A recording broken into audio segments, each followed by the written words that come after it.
I know that the city has been involved in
Well, we have a quorum here this evening, and so I'm going to go ahead and call our council work session to order.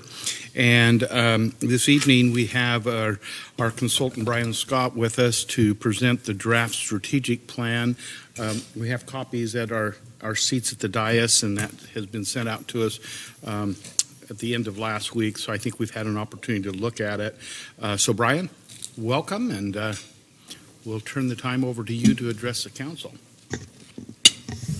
Great.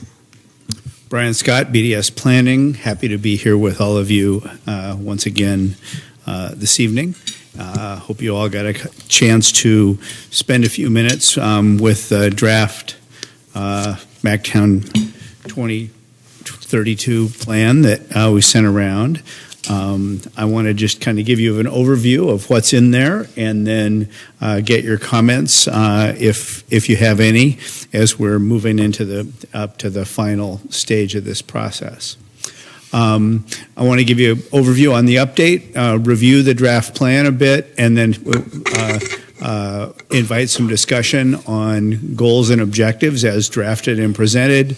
We're at work on the priority actions with the staff, and that'll continue being a staff exercise. But if you want to give input into that, we're happy to hear about it, and give you a quick overview of what we're doing on success measures. Talked about this process several times going through it. 3 big phases: the who we are phase, the where do we want to go phase, and the how are we going to get there phase. We completed the main elements of the who and the where, and the goals and objectives we're presenting tonight.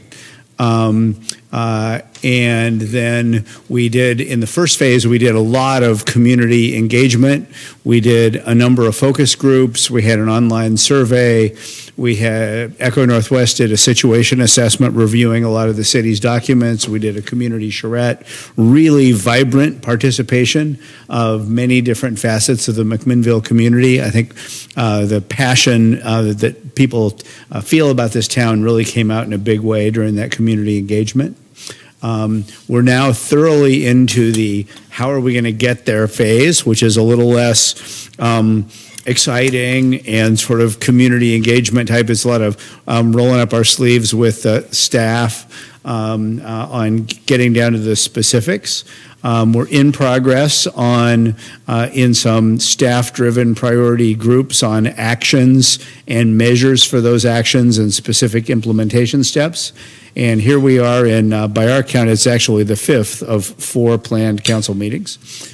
And we're at the draft document, which is an exciting phase, and you get a chance to see how it's coming together.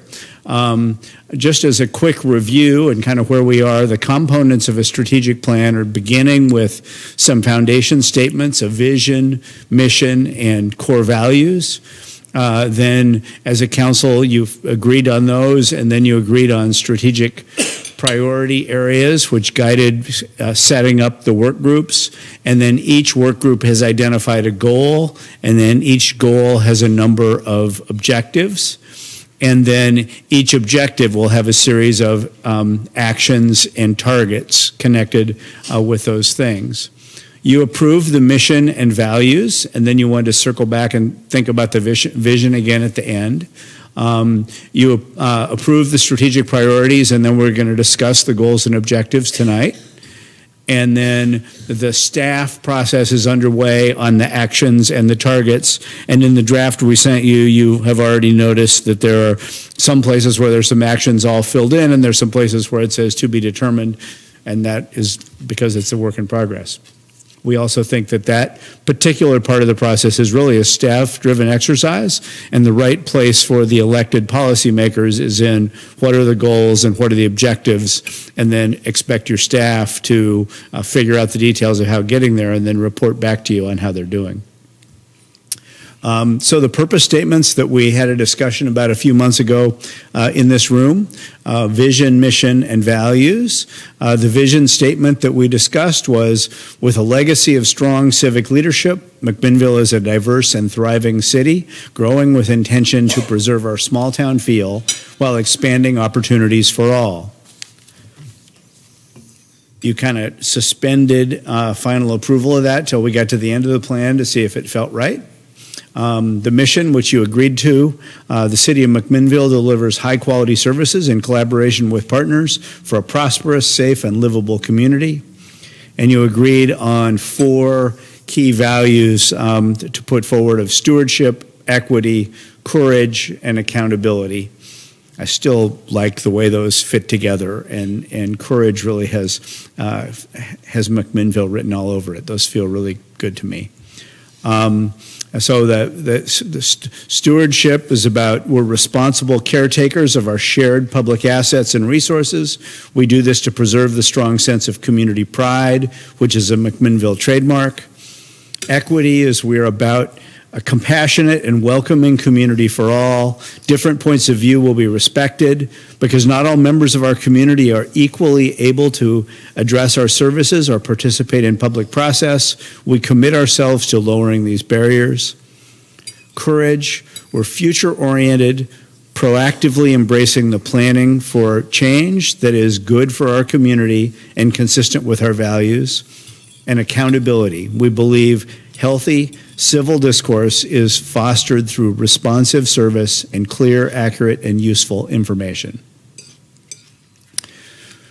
We debated and discussed what are the key priority areas, and you agreed on 7: city government capacity, civic leadership, community safety and resiliency, engagement and inclusion, growth and development character, housing opportunities, and economic prosperity. You identified, or we have been working since you identified that in the work groups, working on goal statements for each of those, and we visited with you about draft goal statements, and those have been refined in response to your input, and I'll go through them along with the objectives in just a moment. And then, as a result of identifying those priority areas, we mobilized a series of strategic priority work groups. So each of these groups met several times to help develop the goals and objectives that are really the backbone of this plan, one for each strategic priority. And they were a combination of the city's directors, managers, frontline staff, and some external partners. On the inside front cover of the, oh no, it's not on the inside front cover. Somewhere in there's a plan about the 5th or 6th page. The acknowledgments lists many of those folks that are there all together. And here you can see in this one the growth, housing, city capacity, safety, inclusion, and leadership work groups. And then the economic prosperity one was undertaken as part of the economic development strategic plan that was happening in parallel with this. So really a great group of folks came together several times to put together the work that I'm sharing with you tonight. I have to say, just not remotely surprising from McMinnville, people were passionate about this, showed up at the meetings, worked hard, were really thoughtful about what came forward. They worked on grappling with the findings from the engagement. They looked at articulating and agreeing on goals and then responding to the council's feedback and then agreeing on a handful of objectives to support each goal. And then what the current work that's happening is the executive staff are meeting to discuss actions to support the objectives. Each one's got a little form they got to figure out. What are the actions? Who's in charge? What staff support is needed? Who are the external stakeholders? What financial resources are needed? The timeline, priority, and really working through all the detail on that. And that's going really well. It's taking a while, so it's not all completely fleshed out. And again, I would highly recommend that the council throw out ideas as they need it, but basically leave the details of that to the staff to do the good work that they're so good at. So I just want to walk through the goals and the objectives as presented and then get your feedback. The first one is city government capacity, and these are all kind of every couple of pages in the plan. These are exactly the same words that are here in the document. City government capacity. The goal is strengthen the city's ability to prioritize and deliver municipal services with discipline and focus. Proposed objectives: develop and foster local and regional partnerships, gain efficiencies from technology and equipment investments, identify and focus on the city's core services, and invest in the city's workforce. I think I'll just keep going and then maybe circle back through them and get feedback. Does that make sense? Civic leadership, a goal of encouraging a variety of leadership development opportunities to foster a culture of civic pride and involvement. Proposed objectives, attract and develop future leaders, increase awareness of civic affairs and leadership opportunities, and recognize and raise up leadership in all forms, resulting in more self-identification as leaders. I love that. Raise up leadership in all forms. I think that's a great phrase. Community safety and resiliency. The goal, as already discussed, proactively plan for and responsively maintain a safe and resilient community. And 4 objectives proposed: build a community culture of safety, consider safety best practices, develop community resiliency targets for critical infrastructure, lead and plan for emergency preparedness, and provide exceptional policy, fire, emergency medical services, utility services, and public works and facilities. Engagement and inclusion. The goal is to create a culture of acceptance and mutual respect that acknowledges differences and strives for equity. Proposed objectives: actively protect people from discrimination and harassment, celebrate diversity of McMinnille, cultivate cultural competency and fluency throughout the community, grow the city's labor force and boards and commissions to reflect our diverse community, and improve access by identifying and removing barriers to participation. Growth and development character. Goal already discussed: guide growth and development strategically, responsively, and responsibly to enhance our unique character. And the objectives: define the unique character through a community process that articulates our core principles, educate and build support for innovative and creative solutions, and strategically plan for short and long-term growth and development that will create enduring value for the community. Housing opportunities. The goal is to create diverse housing opportunities that support great neighborhoods. Objectives: collaborate and improve the financial feasibility of diverse housing development opportunities.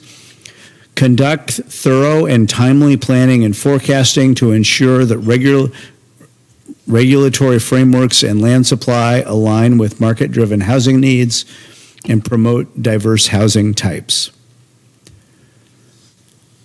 Economic prosperity is coming right from the Economic Development Strategic Plan. These are words that came from that plan, so they're right in sync. The goal is to provide economic opportunity for all residents through sustainable growth across a balanced array of traditional and innovative industry sectors. And the objectives, they got a lot of them. Those guys worked hard. Accelerate growth in living wage jobs across a balanced array of industry sectors. Improve systems for economic mobility and inclusion, maintain and enhance our high quality of life, sustain and innovate within traditional industry and advanced manufacturing, foster opportunity in technology and entrepreneurship, be a leader in hospitality and place-based tourism, align and cultivate opportunities in craft beverages and food systems, and proactively assist growth in education, medicine, and other sciences. So that's the whole gamut of the goals and objectives.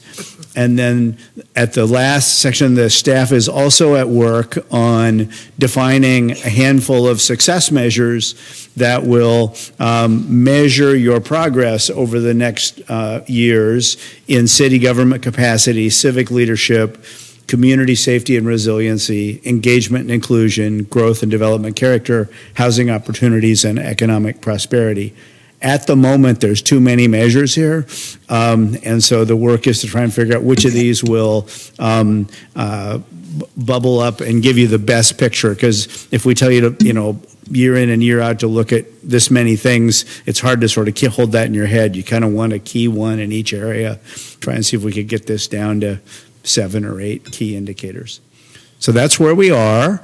The staff is at work on priority action plans and finalizing success measures, and then it'll be back to the council for final adoption.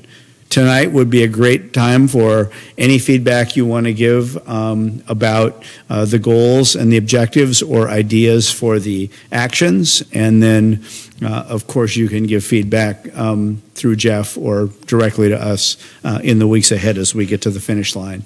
But I think this is the last time we're going to be here with a draft in front of you. The next time you'll see it at a council meeting, it'll be for adoption of the final plan. Thank you, Brian. Council, as you've had an opportunity to look, any questions or discussions that we need to have? Again, as Brian indicated, the priorities and the policy comes from us, but we're turning the workings of the plan over to staff that will be implementing that. So this is a great time to clarify. This is a great time to have discussion, bringing, your feelings as to if we're headed in the right direction. If you have a few concerns, would be a great time to address that early enough now that we can answer that and hopefully have some impact on that final draft that will be coming to us. So I'll just open it up to council. Go ahead, Alan. Mayor, we were going to look at that mission statement again, I think, in lieu of all the information we have. So I would be interested in that, on what the council has to say about that. Okay.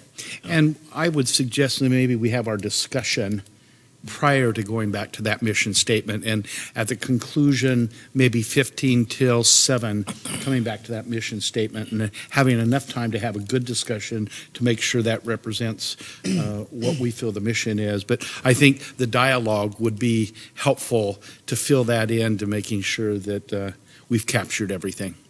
Where we left it last was that you were okay with the mission and the values, and you wanted to revisit the vision. The vision. Of course, correct. You're the city council. You can do whatever you want tonight. So I'll just open it up. I'll just ask a few questions to get started out. Brian, as we look at the second to last page on successes, we're going to have those elements that show us what success might look like. Are they going to be focused towards short-term or long-term, or a mixture of both? Because I see this as kind of a 14-plus year kind of document, and we've gathered so much information, but our priority is going to limit us on a 1 to 2 year basis. And hopefully we can come up with those priorities, implement over a 1 to 2 year basis, and then step back and go back to the document and then start that short-term process over. Is my understanding correct on that? And then how is this success page 40, then going to be more short-term oriented? What you said about how it will, Jeff, so go ahead. actually, let me take a first crack at that, Brian. So these potential success measures ought to look familiar because they come from the Nation Cities Survey. We've done that twice, once in 2011, once in 2016. So I think the answer to your question, Mayor, from my perspective, is both. When we do a survey, whether it's a local survey or the recurring Nation Cities Survey, we'll have a snapshot in time response, which sort of gives you people's current perspective on where we are. But because we've asked these questions a couple of times in the past, we've got some baseline data, and we can look at the trend lines of those questions over the course of time, and those trend lines will give us sort of how we've been doing over a period of time, as well as some sort of trajectory. If the numbers are flat or going up or going down, then that tells us we're either on the right track or we need to do some sort of a course adjustment. So with that sort of intro, Brian, you probably had some more to add as well. what Jeff said. What I was going to say, which I think is completely compatible, is it seems to me that the success measures that you want to put forward in the strategic plan are success measures that will be enduring over time, and as you track them, as Jeff said, the trend becomes the main thing. You know, if 32% say you're doing a good job now, 2 years from now, if 35% say that the trend's going in the right direction. In McMinnille, it'll be more like 80 and 90%. But you know, it's just you want the trends to be going in the right direction and over time. And then, Mayor, as you talk about the cycle of identifying priorities in the city's budgeting, I mean, that's the perfect time to take a look at the measures, talk about which way the trends are going, say what are the current events, and now which of these issues in our strategic plan need to get the most disproportionate emphasis in the year or 2 years ahead. And then that'll change over time depending on how it's going. Thus, we have the 7 areas, and again, whether it be short-term or long-term, the short-term should be working towards the long term, and so those trends really keep us going. And if something falls off 4 years down the road, that we need to maybe go back and readdress something that was a priority the first or second year, that trend will help us keep the longevity of these 7 areas of focus going in the direction we want to. Is that compatible with? Yeah, absolutely. And it would seem to me that you can, as you do this over time, you can create literally a trend line, a little graph that has a line going across it. And you said you want these 7 areas to basically be going in a good direction. And if you notice 5 years from now that 6 of them are going in a good direction and 1 of them is going in a bad direction, there's a clue about where you should be making your disproportionate investment at that time. Thank you. Wendy? This would be a good time for me to ask because it's also in the area of the scorecards. Would there be any? So these questions, as Jeff was saying, are from the every 2-year feedback we get from citizens. Would there be any benefit to having some that are data driven that we can see just in the course of our doing business, that is not stretched out to every 2 years, to have a variety of scorecards in your experience and to have them maybe more frequently than every 2 years? My bias would be to have not too is for at the strategic plan level, have a small number of measures so that you can really look at it and get a sense of it, because it's easy to measure hundreds of things, and so I wouldn't have too many. And with any kind of data-driven thing, you don't want to measure it too often because there's just these little anomalies. Like anybody that's trying to lose weight, if you weigh yourself every 3 hours, you drive yourself nuts because it's going up and down all the time. But if you do it once a week or once a month, you can tell which way you're going. So you don't want to do it. You don't want to do the measuring too often. I think there's definitely a place for measures that are measuring facts as opposed to how people feel, and I think that's a worthy debate to have at the moment about sort of how do you want to balance that. That you can measure the per capita income or something that's a fact, and that's different than what people will tell you on a survey about how they feel about how their income is. I think there's a role for both of those, and I don't think we're finished with that discussion. Gotcha. Okay. All right, great. Thanks. Sal?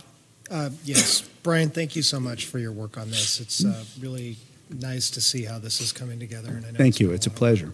I'm going to pick it apart. I'm just kidding. Thank you for giving me a moment of... Right. So actually, I just have a couple of comments. On the engagement and inclusion section, it seemed like the main emphasis on that is cultural inclusion.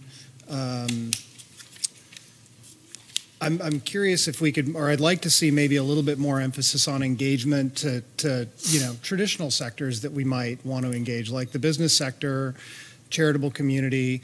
Going beyond just sort of cultural fluency in that section, I think would be worth doing, because I think that's an area where our city probably needs more engagement.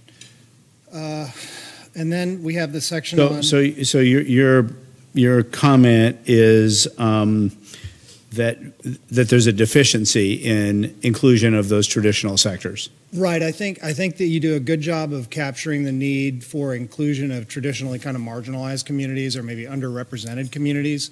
But I also think in our city we need kind of a re-engagement of, business leaders. I think in the note that I sent to you, reigniting the city's charitable spark was kind of the way that I put it. But encouraging that type of engagement in addition to the cultural engagement that you mostly speak about in that section, I think would be welcomed by me. Okay. You have the section on developing and fostering local and regional partnerships. And in there, I know there's been a lot of different staff work and different committee work, but just four that I'd like to highlight for possible inclusion in various ways. Fire safety, homelessness, housing affordability, and tourism as candidates for that section of developing and fostering local and regional partnerships. And then You said fire safety, homelessness, housing affordability, tourism. Okay. And those are also in an email that I sent to you. Okay. And then the last, I'm not exactly sure where this should fit in the document, but I do think it should be included in economic development. The place that I found that was the most immediately apparent was in the area about aligning and cultivating opportunities in craft beverage and food systems. Somehow either companion to that or in addition to that, maybe adding in a section on recycling and solid waste disposal as a priority for the city. And from an economic development standpoint, and what kind of got me thinking about that was Councillor Garvin's and my work trying to encourage facilities like Bottle Drop to come into the city, because I think that's an economic development opportunity. And given that we have the landfill in such close proximity, I think focusing on or emphasizing recycling might be worthwhile, or at least having some reference to it in here. Okay. And that's it. All right. Thank you. It wasn't too bad. So let's keep the dialogue open. Any other thoughts that one would have?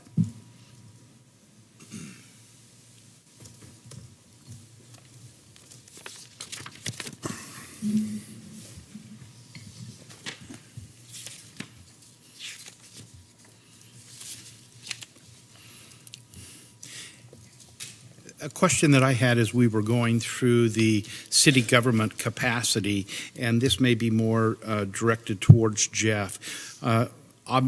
Objective number 3 that talks about identifying and focusing on the city's core services. And that's as outlined in the charter, I would guess. Is that correct? Well, I think for sure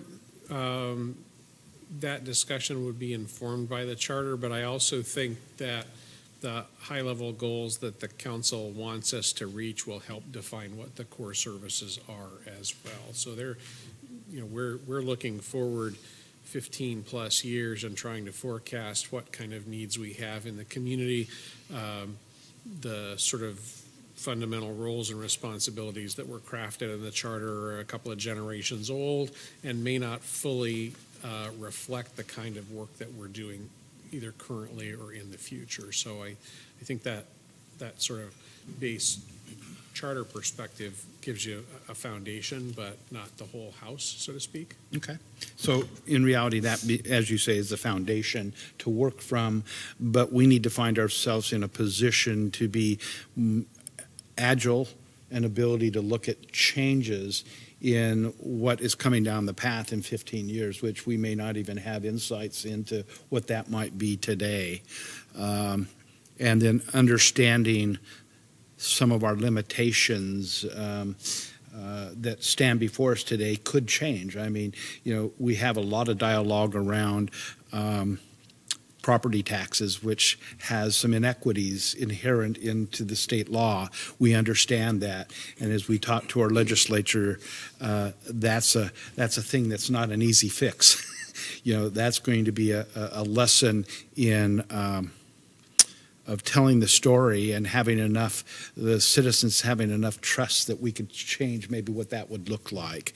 The other piece that I think is we talk a little bit about the liability of PERS and seeing a 25% of our budget being going towards PERS, and that continues to grow. And again, we talk to the legislature, and I don't know that there's anyone that doesn't realize we have a problem, but there's not an easy solution. And so how we deal with that today may be different 10 years from now. You know, there are just a number of those types of things. And I think today we're limited by revenue in a lot of things we'd like to do. But we have to take this more calculated approach of saying, you know, here's our sources, here's our revenues, and here are our expenditures, and on top of that we lay on where and what we want to do and how we want to get there. So I understand, I guess, but right now, you know, the charter is a foundation because it lays out, but that could be changing. So I just wanted to explore that a little more for the council to be aware of that, and sometimes I think this process is going to give us at least a little more laser focus in the short run, and then but being capable of gathering more information as we go down the path. Okay. And any other, Wendy? Yeah, I do. On the goal for guide growth and development strategically, responsibly, and responsibly to enhance our unique character, I'm surprised that we don't have this represented, but I think it is missing the protection and sustainable use of our natural resources. I know that's always been a thread that has been of interest to our community, and I think it's underrepresented, and that might be a good place to put in an objective that clarifies that that's one of the criteria that we'll be using going forward. Okay.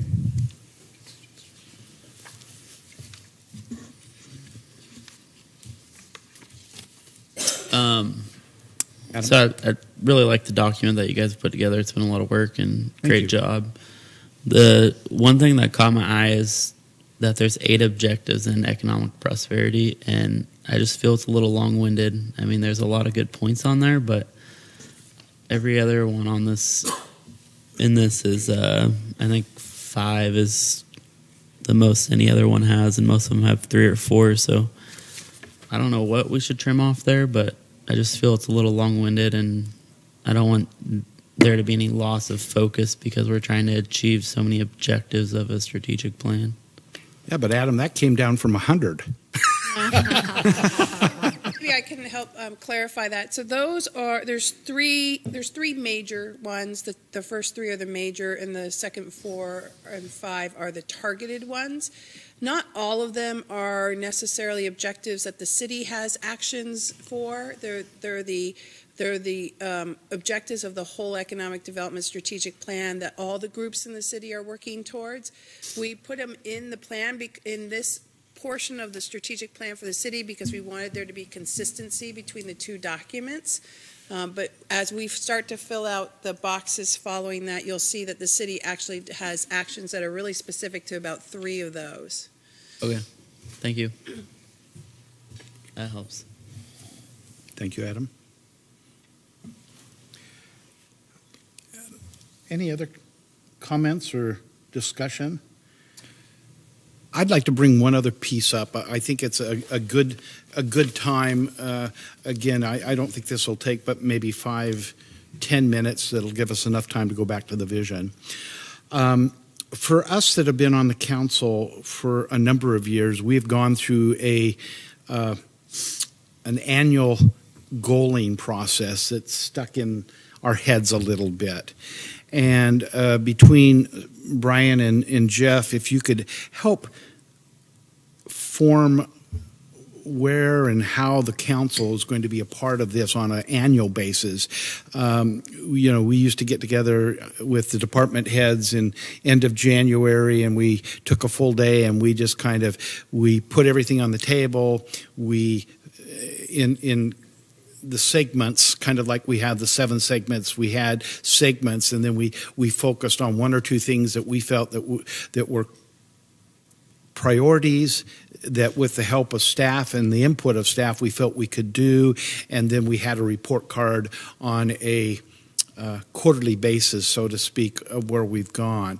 We're headed in a new direction, and I just wanted to take a few minutes to kind of talk to the council a little bit and say, with the strategic plan, which we've never had a strategic plan like this before, what is the annual, and we've talked just a little bit about it, but I want to reiterate, I want every member of the council to walk away and say, I really understand how we're going to update this, and when those changes that are necessary, how do we implement those into the plan and understand our role a little more. And so I'll turn it over to the 2 of you. I hope this is appropriate, but we have the 2 that really can understand and deliver that to us. I'd love to do that earlier than later, so to speak. Okay. Do you want me to? Sure, you want to lead in? So my recommendation, and then you got to make it McMinnville's, is that the difference between having a strategic plan and not having a strategic plan is that you have taken the effort to take a big look and think about long-term strategy. And that creates a context for annual or biannual budgeting and prioritizing. And so without a strategic plan, and this is not particularly aimed at McMinnville, but anywhere, if you get together for the retreat, it's like, what's on everybody's mind today, and sort of what are the things, and you end up kind of having this little, scuffle about, where are we going to put this, but it might have more to do with sort of what your neighbor said to you last week than it does with the long-term strategy. And so the point here is about that long-term strategy. So when it comes time to do that you would still do, what you want to do is say, here's the strategic plan, here are our indicators about how things are happening, and here are some current events that we didn't foresee, that this happened this year that we didn't see coming. And put all those things up there and say, okay, as a result of all those things together, the long-term strategy, the reality of our progress, and unforeseen events, what then in the planning horizon, the immediate planning horizon, the next year or 2, where should we put that extra investment? While economic prosperity is going great, equity and inclusion is going wrong, and therefore we want to step that up, or vice versa. And so you want to have that discussion, and then you want to do it again the next time, and you want to take all those pieces in together. And each time you do that, you should do it, in a public way. You have the chance, you do the community survey, so this community's telling you how it's going. That's a data input into this. Then you make those adjustments. You tell the community, these are where the priorities are, here's the budget. And then you operate, and then you do it again. And then, in a number of years, you'll decide it's time to rethink the whole strategy again. But basically, that's how I would recommend that you move it forward. And I love how you brought that community survey in. We have a number that we can chart where we've been. Do you see us being looking at that every 4-ish years to kind of show our success? I mean, because that is a transparent way of being able to really know how we're doing from the eyes of our citizens. I definitely think you should keep doing it on the cycle, on a consistent cycle, so that you're seeing it there. And if 4 years is what you've been doing, that I don't see anything inherently wrong with that. But I'd be consistent with most of the questions, so you're getting something where you can really track those trends. Any other thoughts, Jeff? Not too much, although I think the first session will be a little different than the subsequent years, because this first year you will have just adopted the plan. We'll have dozens of potential actions that we'll be trying to sort through and deciding what are our highest priorities to tackle in this first budget year. I think once we do that lift early in the next calendar year, the kind of quarterly updates and the progress that we make on those actions will sort of help frame the subsequent year's follow-up. So I think that reminding ourselves of what the strategies and the long-term goals are won't be quite so necessary this year because it's going to be really fresh in your mind. But every 2 or 3 or 4 years, you might want to do an exercise where you really revisit that and say, are these still our priorities? Have we seen enough change, enough success? Are there emerging trends that we didn't consider when we did this work 2, 3, 5 years ago? Also, what you'll find is that as you do this, the first couple, as Jeff says, the first one will be a little different, and then the first time you do it as a sign of a cycle, it'll be unfamiliar. As you do it over time, you'll get better at it. But the other thing you got to recognize is you're always going to be in a position where there's more things that seem like they ought to be done than you have resources to do. And some of the things that you set out to do this year won't be done at the end of this year. And so next year, you're going to have we got to keep doing that thing on your list. And so the trick is then when the new idea comes in, if you say we're going to elevate something we didn't elevate yet, or a new thing came in, then the thing that your colleagues on the council and your senior staff need to do is hold you accountable and say, so if you're going to add those 3 things to the list, what are we taking off of the list? Because we can't do everything. And that's where you get into strategic planning. We're going to put extra emphasis in this for these reasons, which means that we're not putting extra emphasis somewhere else. We can't do everything equally. Otherwise, we're not being strategic at all. And that's the thing that is a little hard. I mean, because it helps guide it, but it also requires some discipline. So, the new shiny thing that goes by may or may not be a strategic priority. Absolutely. Any other discussion items before we turn to the vision and see if we can come to an agreement on that? Again, our vision, as it's been outlined at the present time, is with a legacy of strong civic leadership. McMinnille is a diverse and thriving city, growing with intention to preserve our small town feel while expanding opportunities for all. What are your thoughts on that?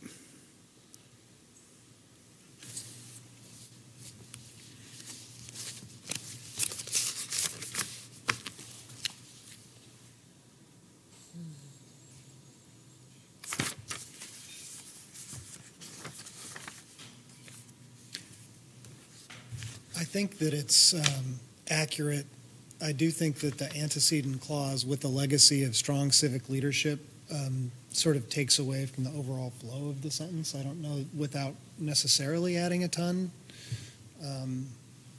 McMinnille is a diverse and thriving city, growing with intention to preserve our small town feel while expanding opportunities for all. That flows better for me, even if it doesn't capture the initial comment about civic leadership. Thank you, Sal. I know that is something that, 25 years is not a long time, really, when you're looking at this community, and that's how long I've been in this community. But I've been involved in city government for 25 years, almost when I walked into town, and it's the thing that has captured my heart is what's gone on before.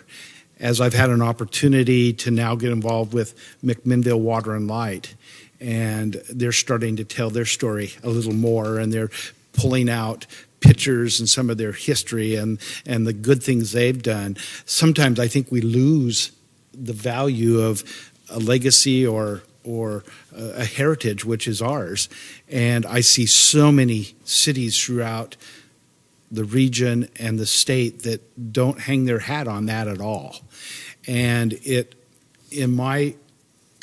from my small vision, sometimes I don't think it doesn't help that community not to look back of where they've been, or if it hasn't been good, then I want to change it. And so, Sal, even though it maybe doesn't flow, but I think the long-term nature of our community and those that have been involved, it reads very strong, and I think it's the thing that keeps me committed today after 25 years of not just walking away, because each and every one of you is adding to that legacy, and you're putting forth as much as you can because of who and what we are. So that's an old guy's perspective, but really not too old in this community at 25 years. Alan has much more history in McMinnville than I do. I mean, you went to school in Linfield, and you've been very involved. And Adam, many of you have grown up in this community, and so it is your home. It's my adopted home, but you couldn't pull me away from it for love nor money. So I don't know, Adam or Alan, any thoughts on that? Yeah, the legacy is I agree with you totally, Mayor. It's a big part of our community. Layer upon layer upon layer of civic leadership has been positive and proactive for the future. We have things in place now that were put in place decades ago that we're enhancing the city with right now. And so I feel that part needs to stay in there, or something like that needs to stay in there concerning the legacy that we've been given. Thank you, Alan. Adam? Yeah, I definitely hear, Sal, that it reads better without it in there, but I would agree with you, Mr. Mayor, and Alan, that either that or something that honors that needs to be in there in some form or fashion. I mean, the first thing I think about is when I met with Mike Bissett when I was going around meeting with department heads, and he filled me in on our sewer system and our sewer rates, which was paved by the legacy of our predecessors and their forethought, and that now we as citizens get to have a fully paid for system where other cities are scrambling and have absurd sewer rates. And that's a legacy to me, and that's something that I want to honor, and I want to make sure that the people after me have something like that we come up with, and they're not put in a pickle and a bind that because we didn't have the forethought to continue that legacy. That's a good thought, Adam. I really feel like we need to give a nod to those who have come before us, and this is a good way to do it. And whatever the wording is, it has to have that in there, I feel. One way to make the statement just a little more accessible would be mostly through typography. There's sort of 4 parts to the statement that maybe could each be on its own line or something. I mean, with a legacy of strong civic engagement, as you've all said, that is part of what McMinnville is. Mm-hmm. And McMinnville is a diverse and thriving city. That's a statement about where you are. And then there's growing with intention. That's a specific thing. And then what are you trying to accomplish? Preserve the small town feel and expand opportunities for all. I mean, so you kind of got each of those sort of things, and there might be a way to make it a little easier to, because kind of the core of it is McMinnville's a diverse and thriving city. That's kind of where you're at, and then the rest of it are kind of why are you doing that and what foundation are you standing on. And there's probably a way to, put that on the letterhead or something that was a little more accessible than just all the words kind of up there together. Go ahead. So we've talked about this at the executive team level too, and I think one of the things that we've been trying to work towards as we bring this to you is something that really is both inspirational and uniquely McMinnville. And while we think this vision does a nice job of capturing a vision, we're having a tough time coming up with something that's really uniquely McMinnville. I mean, I think you could strike out McMinnville and put Lexington, Massachusetts, or Daly City, California, or Westminster, Colorado, or Saratoga Springs, New York, and put it in front of the folks in those communities and say, yeah, that's us too. So what is it that makes it McMinnville as opposed to just describing a really wonderful place? And so we haven't gotten to that point yet. I think we've sort of noodled it around and struggled with it, and I think that's one of the challenges that's still in front of us, is to have it really resonate and inspire, and have there no doubt that if the word McMinnville wasn't there, that's still what people would think about, would be McMinnville. Well put. Yeah. I think we all love where we're at. The smaller the community, the more I think you love it, the more ownership you have to it. And Wendy, from your perspective, although you've been around for a number of years, what, the history may not be as deeply embedded in you. I know you love this community and you chose it, but any thoughts?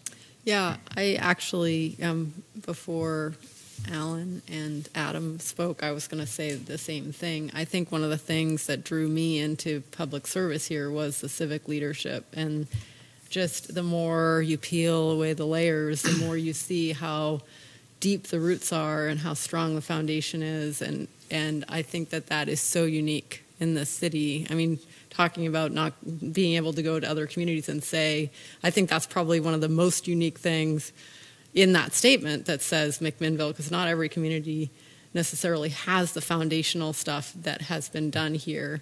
It's very exceptional. And so I think that also leads to today the kind of commitment that people make to investing in the community. It came up again and again when we were doing the search for our new city manager, from all different people saying they felt like they wanted to be a part of it because they were so committed to carrying on this legacy of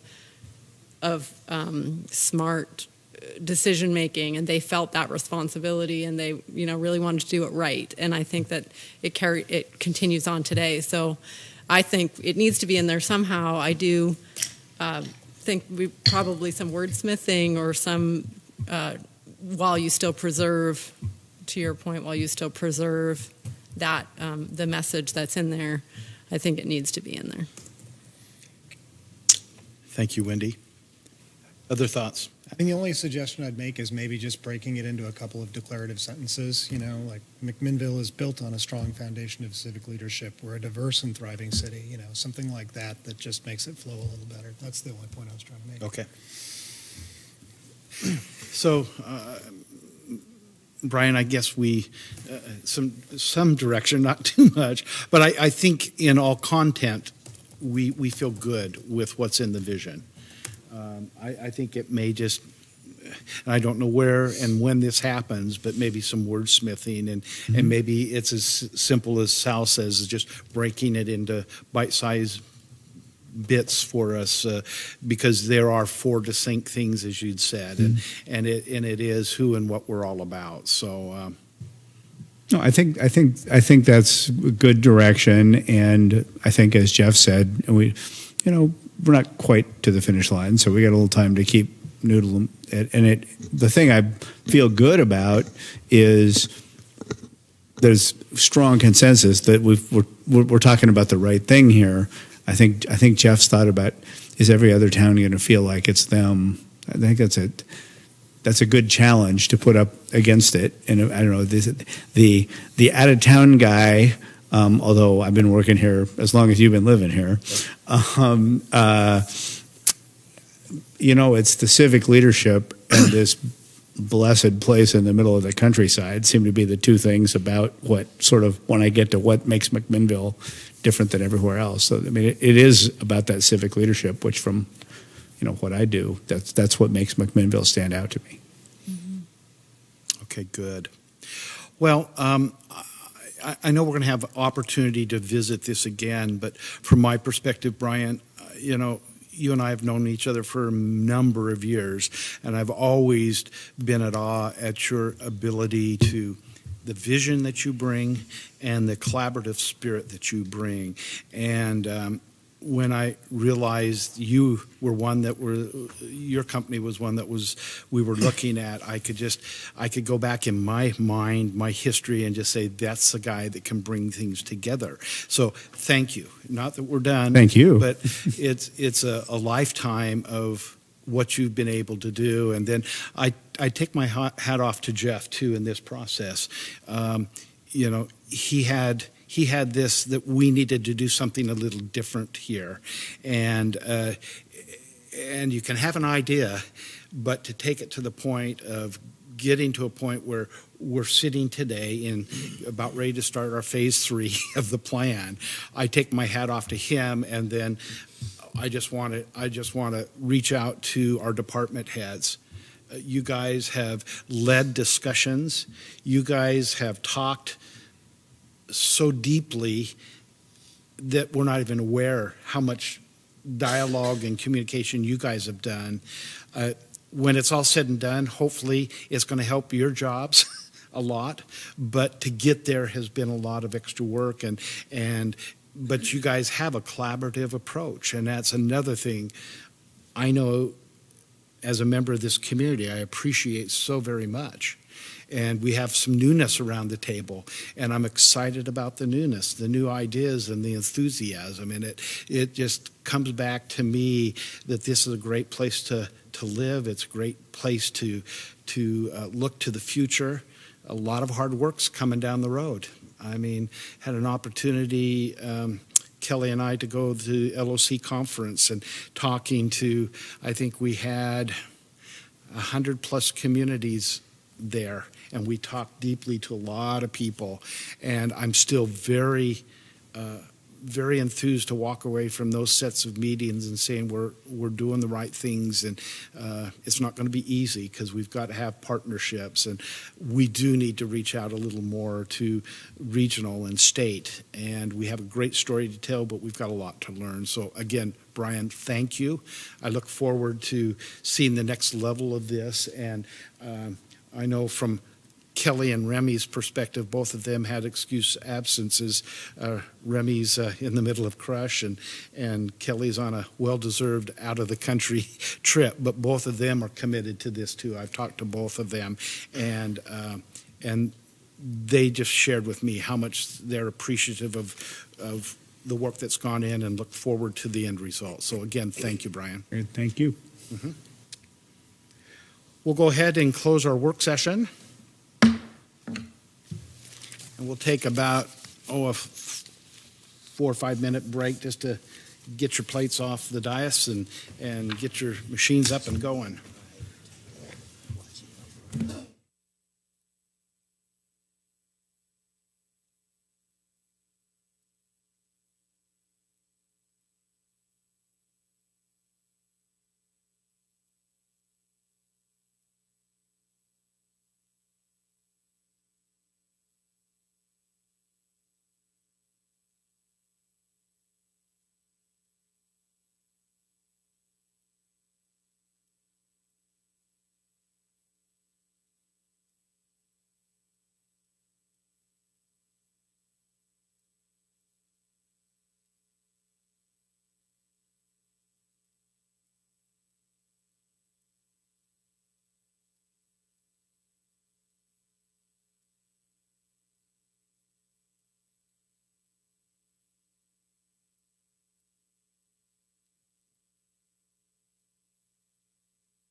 It is 7:07, and I'd like to call the October 9th, 2018 General Council session or meeting to order. I'd like to welcome those who are in attendance this evening. We'll go ahead and start with the Pledge of Allegiance, and Councilor Rudin will lead us in that. I pledge allegiance to the flag of the United States of America and to the republic for which it stands, one nation, under God, indivisible, with liberty and justice for all.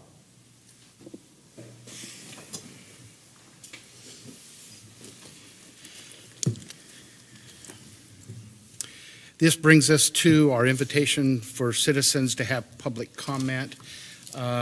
Anyone may speak on any topic other than a matter that's in litigation, a quasi-judicial land use matter, or a matter scheduled for public hearing at some future day.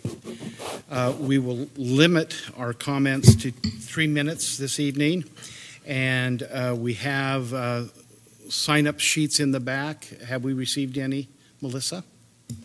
Anyone like to address the council this evening? Hearing none, that'll take us to our consent agenda. Our consent agenda tonight for approval is the minutes from our July 24th, 2018 City Council work session and regular meeting, the August 14th City Council meeting, and the August 22nd work session. We also have for consideration a request from Pinot Production Wine Country, DBA J. Douglas Wines, located at 435 Northeast Irving, and that's for an LOCC winery license. Is there anyone on the council that would like anything taken off of the consent agenda this evening? Hearing none, then I will take a motion. So moved. And a second? Second. It's been moved by Alan and seconded by Wendy. All in favor of approving the consent agenda, please signify by saying aye. Aye. Any opposed by saying nay. The consent agenda passes 4-0 this evening. Thank you. That takes us to our ordinances this evening, and the first reading with a possible second reading of ordinance number 5059. I'll ask if we can now consider the matter of ordinance number 5059. Does any councilor object to having the ordinance read by title only? Hearing none, we'll have our city attorney read the first reading by title only. Thank you. This is a first reading of ordinance number 5059, an ordinance amending Chapter 5, Business Taxes and Licenses and Regulations, adding Chapter 5.40, Care Facilities Specialty Business Licenses. And I'll just note there should be a correction in the ordinance title. It should read amending Title 5, Business Licenses, not Chapter 5. Apologize. Thank you, David. We'll now turn some time over to Chief Lippert and our city attorney to present this evening. Mr. Mayor and councilors, we've been in conversation with council on some of the challenges that we've been faced with the industry that is the care home industry within McMinnille, and the call volume and the workloads that that industry creates for our department. We've brought to council this ordinance in an attempt to help compensate for the increased above the norm workload that these types of facilities place on the fire department, and that's where the business license side of the component of the ordinance is addressing. That is where you see the per bed rate fee for the care facilities. And it also is specifically designed to place to assist the city to help fund some of the challenges that we're facing within the ambulance service, since they use basically one 24-hour ambulance out of our system. The second portion of the ordinance specifically speaks to an additional fee that we were a part of discussions, and that fee is a part of basically care homes are licensed to provide services and are expected to provide certain services by the Department of Health and Department of Health and Services at the state level, and they're licensed to provide those services. There are many times our medics or our members are called out to provide those services for those care homes for a variety of reasons, and some of those are listed in the ordinance. So there is a second fee with a resolution to follow, so that the fee is aligned within our current fee schedule, that would be used to charge the care home and not the patient for misuse or for what we would class as a medical assist call. When they're using our services for something that they are licensed to do or they should be expected to provide, since they are being paid for those services and are licensed to provide those services. So there's two components. One is the business license, $200 per bed fee for the care home, and the second is the medic assist fee, which is a separate component that only gets charged when the system is misused in an area that DHS has indicated that they should be providing those services. 4 years ago, our department was heavily involved with a series of teleconferences and in-place conferences with fire departments, care homes, and DHS. And DHS came out with a standing memo that we were tasked, fire service was tasked with educating care homes on what was required to do, what their requirements were by license, and not to be using the fire service or the ambulance services to do those services, provide those services. Excuse me. We routinely went around for the last 4 years and had conversations with management staff and the senior administrative staff of the care homes to try and address those issues prior to getting to this point where we are now with this ordinance and this fee schedule, with little or no success. Those challenges that we face, the intent is of the $1,500 fee is not to necessarily create a revenue, but it's to create calls that are realistic to the care homes and are expected and are emergency calls, and not to support and sustain business models of the care homes. And our goal with that portion of the business license is to reduce down the call volume. We recognize that 37% of our calls in the city are driven by the care homes. Over 500 times last year, they qualified to fit within this portion of the business license. So our goal is to reduce down our call volume in those unnecessary medic assist style calls, and with that fee. That's what that is indicated for. This last 6 months, Chief Mount and I have gone out and we have approached 8 managers of 10 facilities. Some of the managers manage multiple facilities. We've gone back with this ordinance and these proposals, and what we were looking at accomplishing and bringing to council as a concept. The majority of the members that we met with, or of the managers that we met with, indicated they recognized that they were a drain or used our system more heavily than any other business within the community as a matter of norm and as a matter of practice. Part of it is the clientele that they serve, and we accept that, and that's where the normal business license comes in. Part of it is they understand that there are times when they call us when they should not be calling us. And this is not a painting all care homes with a broad brush.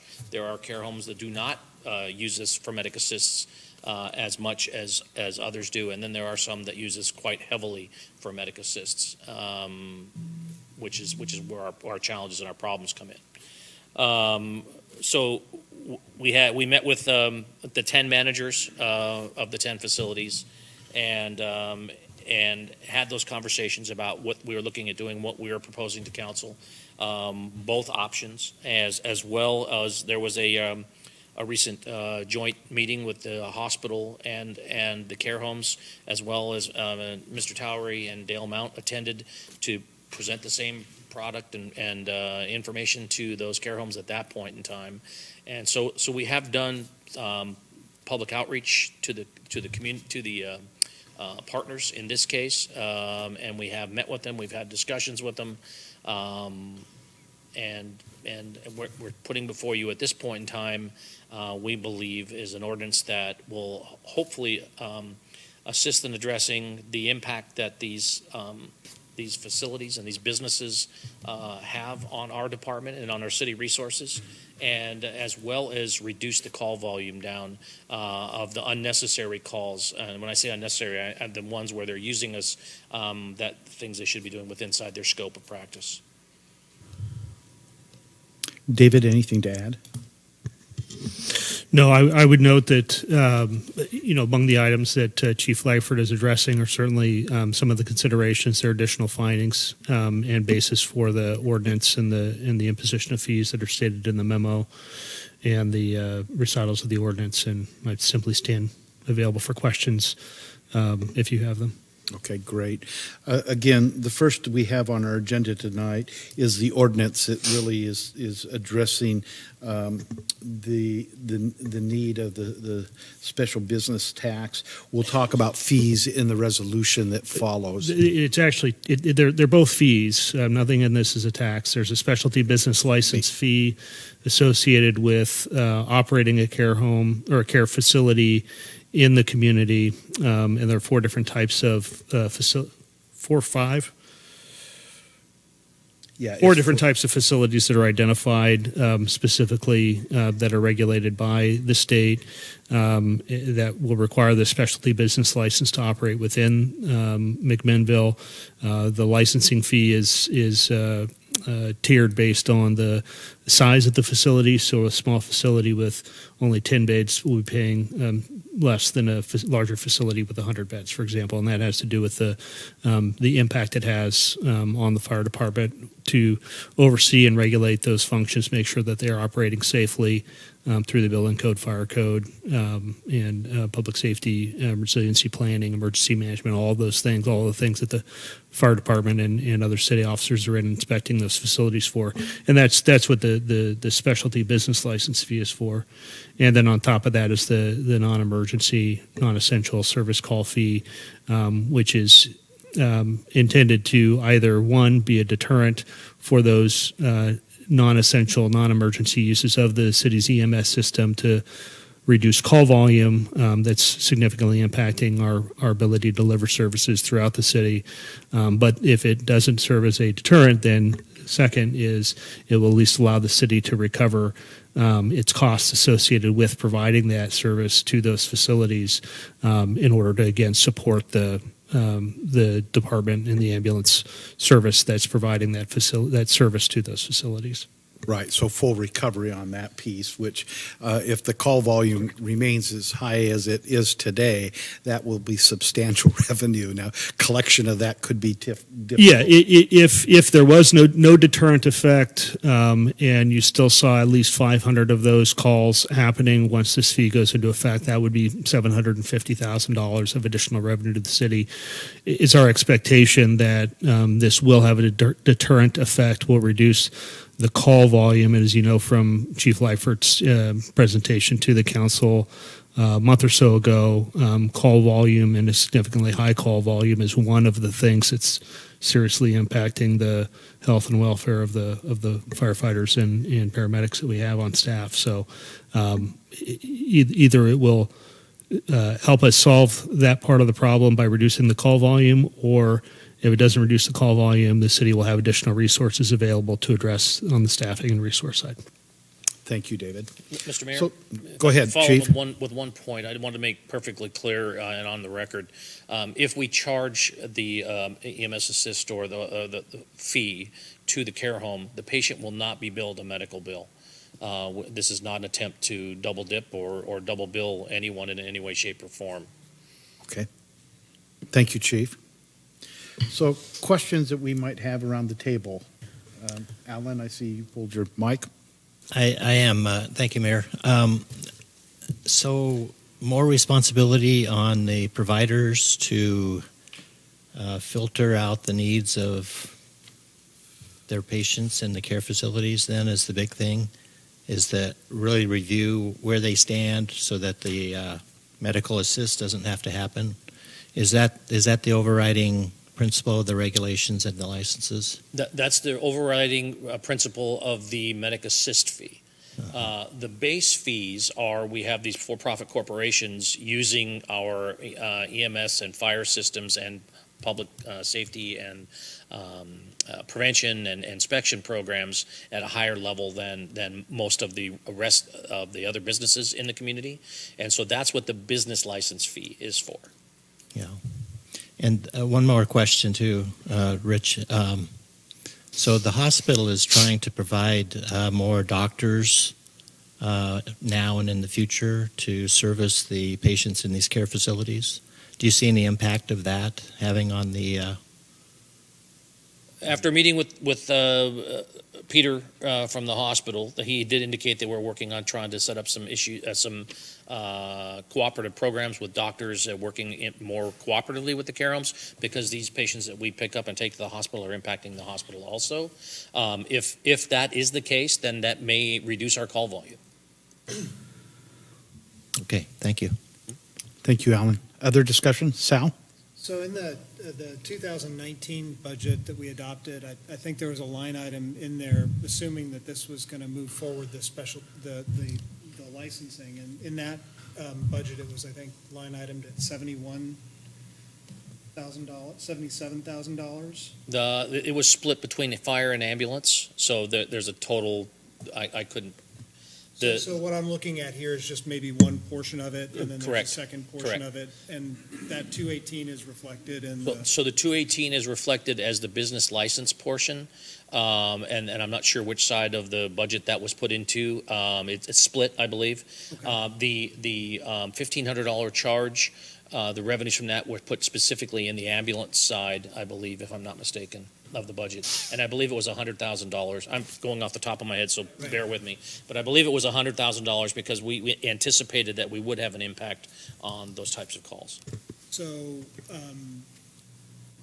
is this number more than what you had initially anticipated, the 217, or does that? No, I believe that we anticipated the $200 per bed business license fee, and that was split at that amount. At that amount, that's correct. Okay, thank you. And it's not for the full fiscal year too, so it's just it's a piece of that, because I believe we set it up for 6. I'd have to look. Yeah, I'm sorry, I can't. Marcia's here if she can off the top of her head. Just to clarify, Mayor, it's full fiscal year 2019, half fiscal year 2018. Is that? No, we go from July. I can't recall budget. Yeah, well, the reality is that the license is required to be issued. It's a calendar year license. It'll be January 1st. So all of the revenues would come into the city from the business license in January to cover the calendar year, half of which falls into the next fiscal year. But then by the following January, midway through that next fiscal year, you'd expect to see that amount again. Got it. Thank you. But we'll be able to track that and then understand that moving forward. It'll Yes, be a constant, other than the 150 or 1,500. Well, and we can trend that very easily month to month and make sure make sure that we're not exceeding budgetary challenges. Okay. Any other questions, Sal? No. Thank you. Any other discussion? Wendy? Yeah, I had one. Chief, the misuse 1,500 is full recovery. The 200 is not, right? That's correct. The 200 full recovery for the 200 is not applied to full recovery. For the 200 is applied for the services provided by all of the prevention inspection departments within the city that have to deal with these facilities. For example, the care home facilities we require, and the state requires, a 2-year fire safety inspection, and this is just from our perspective, not counting the building or any other departments that are interacting with these facilities.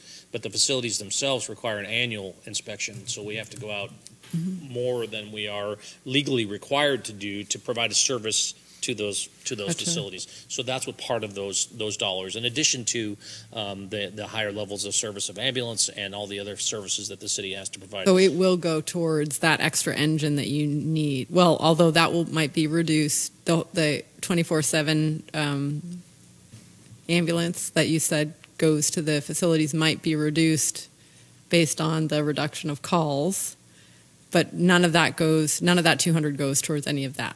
It's for the additional. Most of it, I believe, was budgeted into the fire. It's split between fire and ambulance, but it is as a revenue into the fire and ambulance budget. Okay. Yeah, in the way the ordinance is written, the revenues from that business license fee would go into the general fund to support the city's building code, fire code, and emergency management operations. Okay. Whereas the fee for service for those non-essential or the misuse, I don't know what term we're calling it. Medic assists.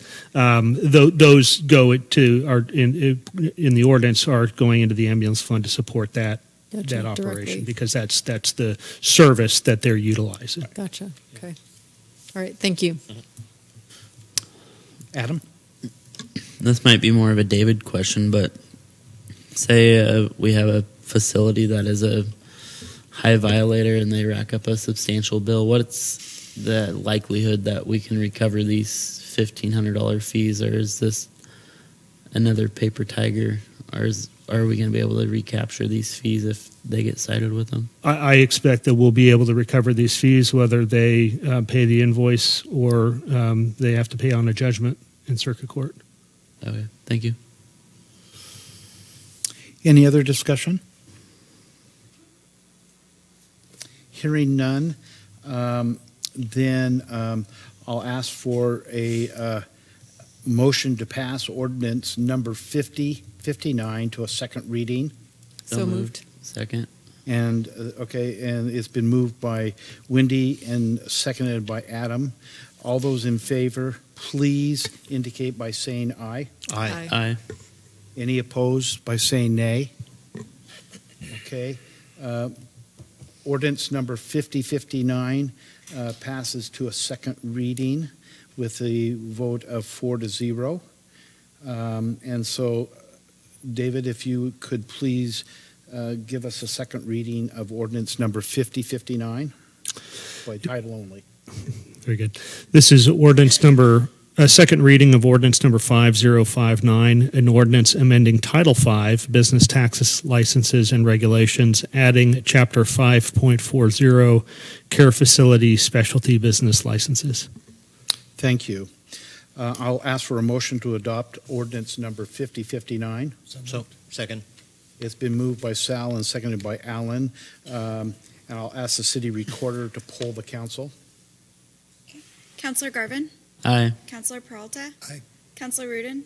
Aye. Councillor Stassens? Aye. After our roll call, ordinance number 5059 is going to be adopted, a vote 4-0. Thank you.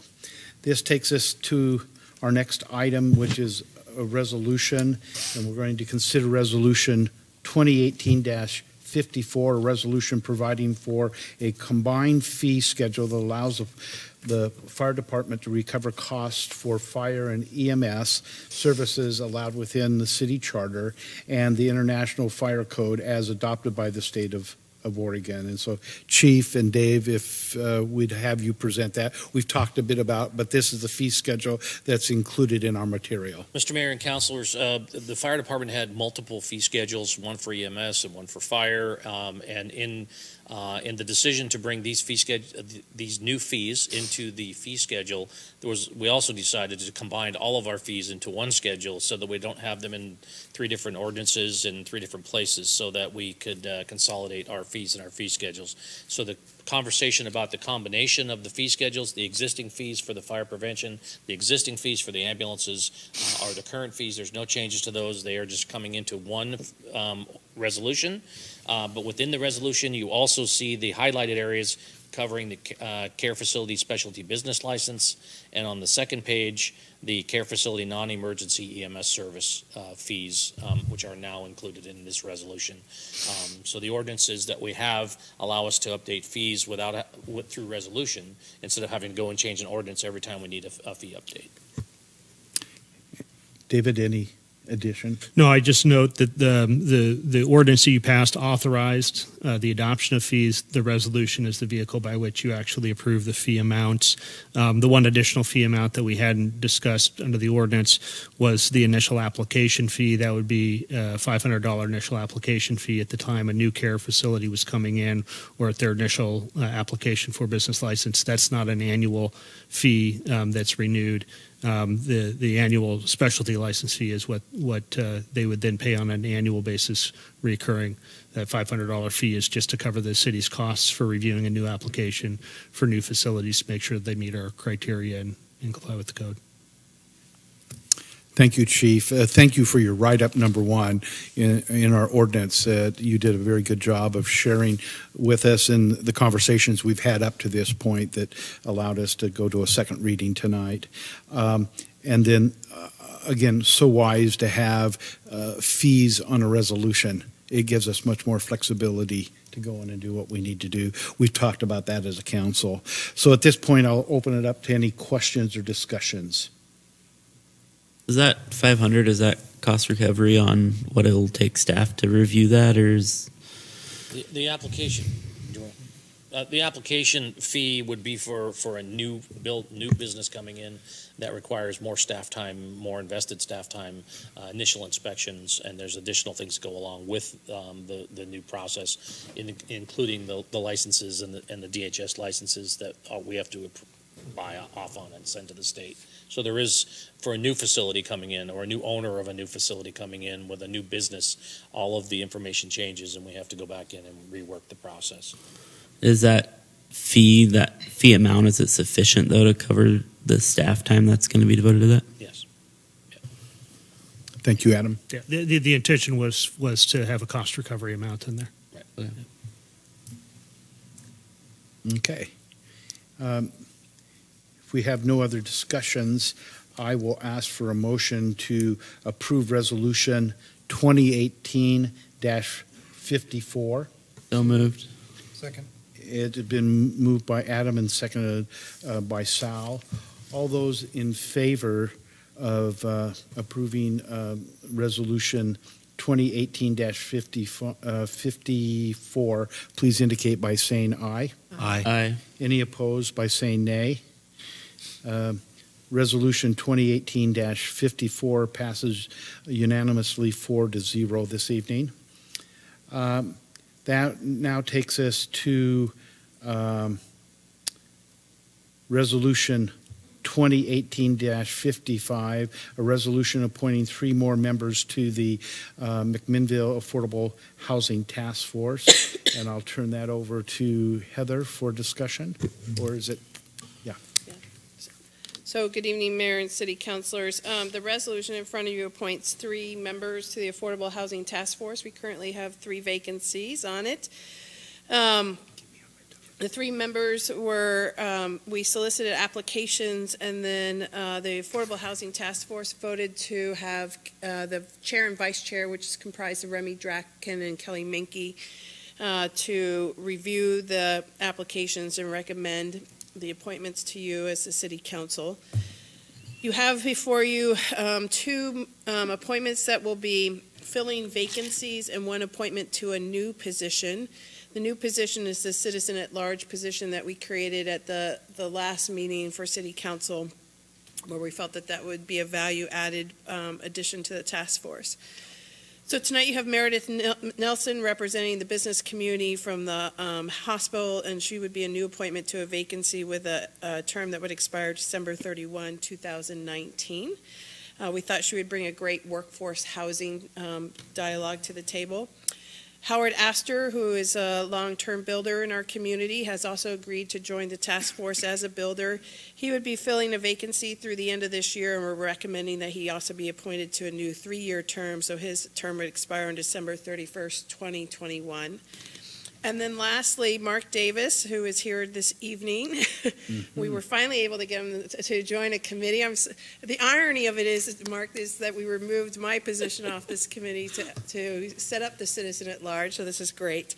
But he brings such value and knowledge and institutional relationships with people working in affordable housing in this community, and he has agreed to participate as a citizen at large. The recommendation is he fill a term through the end of this year and then also be reappointed to a new 3-year term that would expire on December 31st, 2021. Thank you, Heather. Also, just to let it be known, Alan is a member of that committee, and Kelly Menke is representing the council on that committee also. So let's open it up for any discussions that we would have. We have the applications for service on the Affordable Housing Committee attached so that you can look at the backgrounds of the 3 individuals, but any discussions that we would need to have this evening. Adam? Very happy with the applicants you brought forth.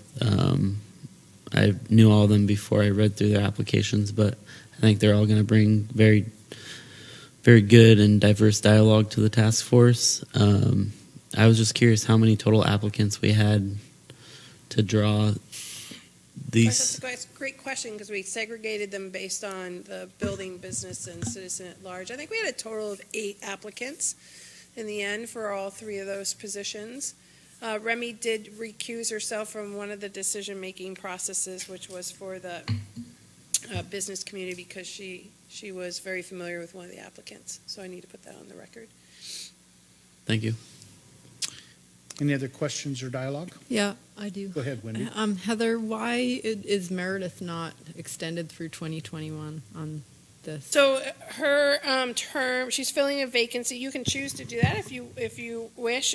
She's filling a vacancy through the end of December 31, 2019. So it's for more than a year, her appointment. Okay. The ones that we are suggesting you extend to the end of this year and then also reappoint for another 3 years are the ones who are just filling in a vacancy for a couple of months.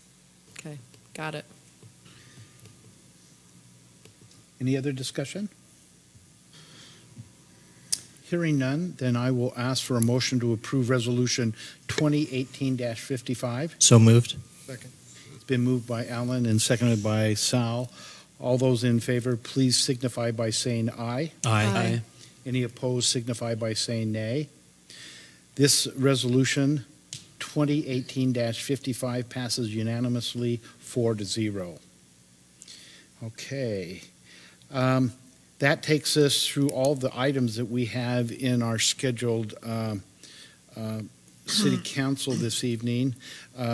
Note that we are going to have an urban renewal agency meeting after this meeting, but let's go ahead and just take reports from councilors on committee and board assignments. Adam, we'll start with you. YCOM, we meet in a couple days, so we should have a pretty lengthy update on how we're doing on our new system. Maybe Scott could share a little bit of that if he has some information I don't, or Chief might know. Okay. Sal? Bidwell-Emmett Valley Council of Governments meets next week, I believe, so I'll have a report on that following. Great. Alan?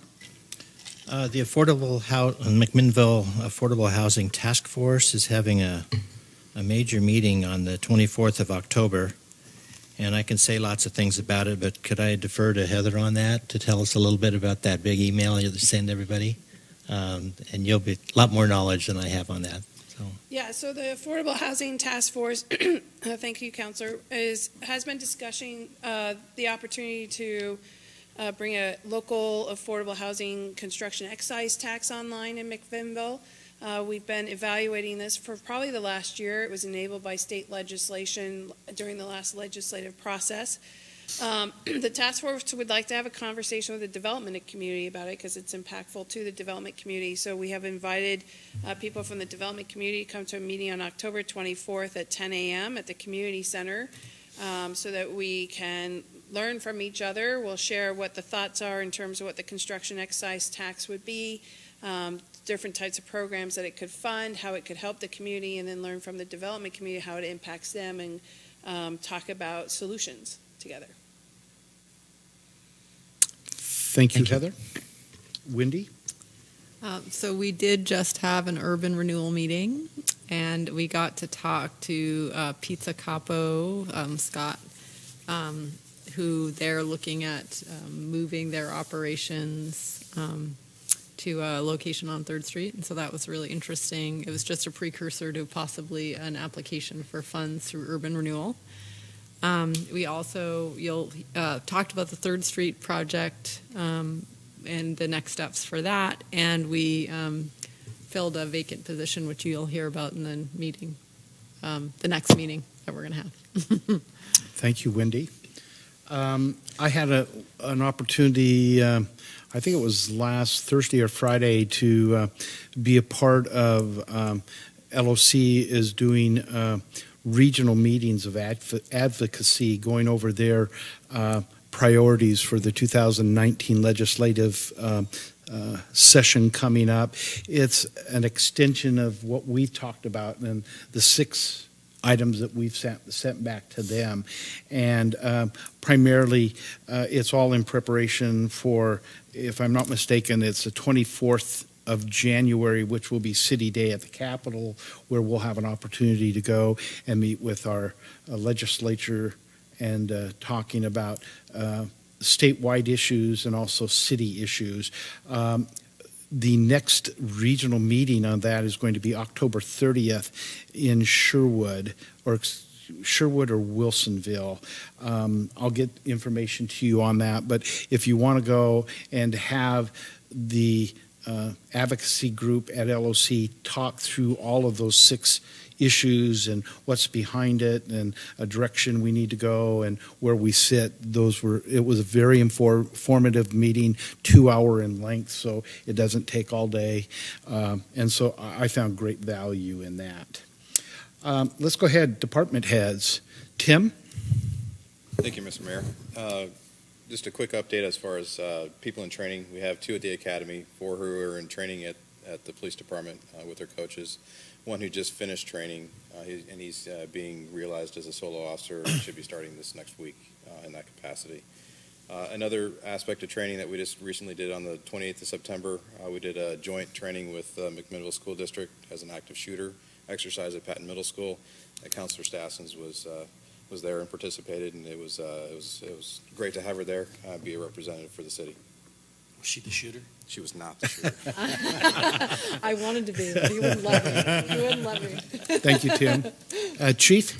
Mr. Mayor, I'm heading to Amity at the conclusion of my testimony here to meet with the board about the contract and what the negotiations will look like and when we can start setting up some of the council board meetings for the movement of that administrative contract for Amity Fire District.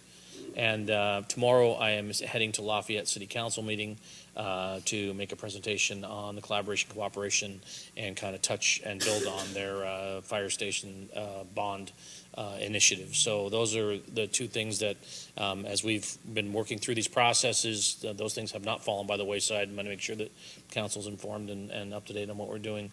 One big change that will be occurring in the next 6 months is that Chief Mount has notified us that he'll be moving on to greener pastures, probably Hawaii or some place like that, probably around May. And so we are working right now internally to look at the job description and what do we need of that position and what will we need as we move the department into the future.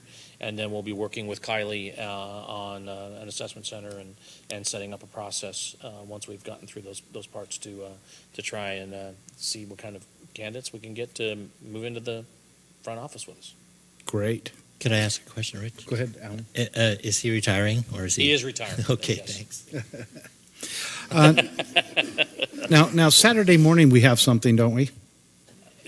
Sunday morning. Sunday morning. Pancake feed. I apologize. Sunday morning is the pancake feed at the fire department. How could I forget that? Yeah. Geez, I'm trying to remember the times. 10 to or 7 to 1. 7 to 1. Thank Yeah. you. 7 to 1. Street. I did the street closure permit, and I can't remember what times I put down on it. 7 to 1. French toast, pancakes, ham,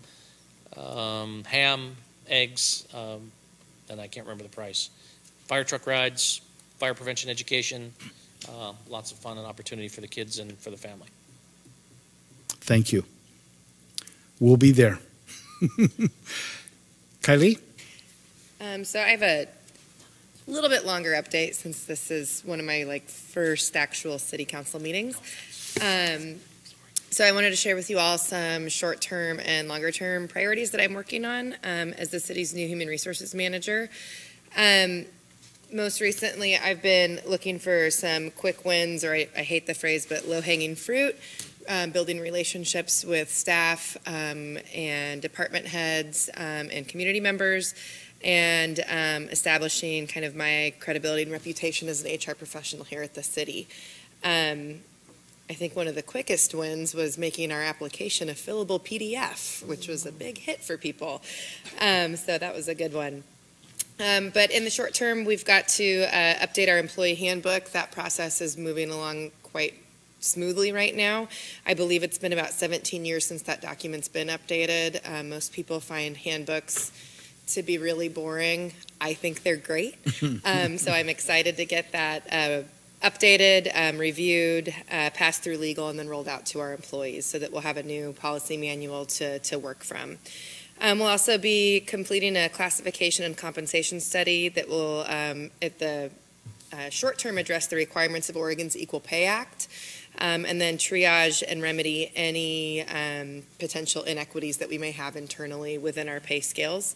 And then further prepare the city to do a full-on class and comp analysis to make sure that we're on market and that we're addressing any issues of compression that might be coming up related to things like minimum wage and the like. As I've been meeting with department heads and employees, one of the common themes I've heard of is that people are really hungry for training. So I'm establishing a training program that will include mandatory trainings, things that we should probably be doing on a biannual or every 3-year basis, like discrimination and harassment, but as well some policy trainings related to things like veterans preference, completing the I-9 document, things like that to just keep us in compliance. And then developing a leadership and supervisory training component so that we can start finding some of those folks internally who are ready to step into leadership positions as they do come open. We're also going to be focusing in on equity and inclusion and recruitment techniques to ensure that our workforce reflects our community here in McMinnville. Consolidating all of the existing HR functions, which are being done by a variety of departments and people, into one department. That is definitely challenging, but a fun challenge. Fun to find where things are. And then looking forward to our upcoming contract negotiations with the McMinnville Police Association. That will be coming up here in January. Some longer term projects are going to be developing organizational policies that we have related to recruitment, performance management, and work rules. We're also hoping to invest in an applicant tracking system that will help our recruitment process for applicants and for our hiring managers so that we can move away from doing something on paper and get it to be through a software system that's accessible from anywhere. That will be a really big change, but I'm really excited about doing that. Succession planning and forecasting our vacancies, like Chief just said, Chief Mount's upcoming retirement is one that we're thinking about, but we do have a lot of employees who are at a retirement eligible age. So we need to keep that in mind. And then continuing relationship management with both of our public safety unions and our general service employees so that we can continue making a really strong team here at McMinnville. So that's what I've been doing. Thank you for the update, and I know you've been running hard. So welcome. Thanks. Good. Marcia, anything? Just a spectator tonight, right? Heather? Yeah, so I just wanted to let everyone know tomorrow night we have our second project advisory committee meeting for our Great Neighborhood Principles discussion. We're spending the next 4 months engaging the community, asking what makes a great neighborhood here in McMinnville and what do we need as minimum standards in our development code to ensure that everybody has the opportunity to live in a great neighborhood. Tomorrow night what we'll do at our meeting is we're going to review our public engagement plan, which includes social media, blogs, and press releases, as well as an online survey. And then we're going to spend the next 6 weeks really getting that out fairly aggressively. So if anybody sees that come across their platforms, please forward it on to your platform so that we can get as many people engaged as possible and have as many people participating in the dialogue as possible. What time is that and where? Tomorrow night's meeting is here in the Civic Hall, and it starts at 6 o'clock. Thank you, Heather. I know a lot of other good things have been going on too. So, Scott? Just to add some detail about the CAD meeting, or the YCOM meeting you're talking about with our CAD upgrade that we've been working on a lot with the Untitled Communications.